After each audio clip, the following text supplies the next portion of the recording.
For those of you who don't know 30 Rock, 30 Rock's Alec Baldwin plays an executive at NBC, GE, Universal, and Tina Fey plays the head writer of a sketch comedy show that's owned by NBC Universal. And on the show, I play Alec Baldwin's character, his character's assistant, Jonathan. So right away, you know, this character's not going to be a typical Indian guy. His name's Jonathan. And what's cool about this part is, yeah, when you turn on the TV, you see me, and I'm brown, so like obviously the character is brown. You can't escape that. And occasionally there's been a few little references to his being Indian, but it's not what's being explored in the character. It's not the defining part of the character. What is the defining part of this character is the relationship between an executive assistant and his boss. The sort of weird, creepy, obsessive, uber-loyal relationship between an executive assistant and his boss. For me, on a personal level, from having started playing Ahmed with, should we just go with shoulders? Hairy shoulders? Should we just go with shoulders? Ahmed with hairy shoulders. To playing Jonathan now, it's been, to me, it's a sign of real change, that things have changed in the industry. So it begs the question, of course, why the change? What's changed? There's a lot more people of color in the industry now. Certainly a lot more South Asians. I see them all at every audition I'm at, and I'm like, go home! Stop stealing my parts! No, it's not like that at all, actually. We're all very good friends. But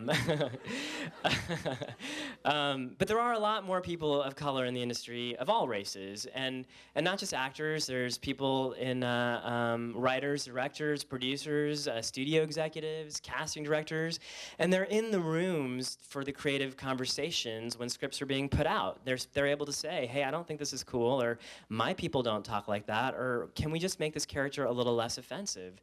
I do, as JJ was saying, I do a voice on a Disney Channel cartoon. I play Baljeet on Phineas and Ferb. And they sent a sample clip of my voice doing the character to an Indian audience in India to see how they'd react to it. And he based the character off of a real-life friend of his, this guy named Baljeet Patel, who's an adult, not a 7-year-old kid, but he based it off of him. And I was actually in LA just a couple weeks ago working on the show, and Swampy, the creator of the cartoon, his name is Swampy Marsh. Swampy Marsh. His real name is Jeff Marsh, but we call him Swampy. Swampy was like, you know what, Maulik? He's like, I got an email from my friend Baljeet in London, and he's been watching the show. And he sent me an email, and he was like, hey, when we talked about this character, one of the things you told me you wanted to do with it was keep him three-dimensional and not make him a stereotype. And he's like, I've watched a few episodes and it's been a little borderline, and I'm wondering about that. And Swampy and I had this conversation about it, and he was like, you know, I never want to take the easy joke out. I don't want to make it like, oh, well, we can do this because this is the makeup of a 7-year-old Indian kid. It should always be because this is Baljeet.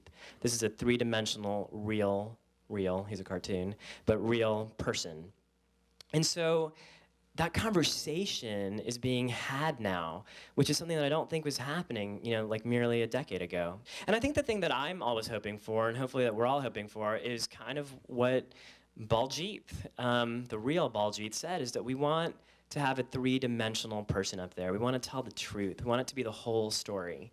And yeah, some Indian people do run 7-Elevens, and some Indian people do drive cabs, but that's not the only story. The other part of that story is that some Indian people are actors, and some Indian people are activists, and some Indian people are successful multi-billion-dollar corporation types, and that the whole story should be told.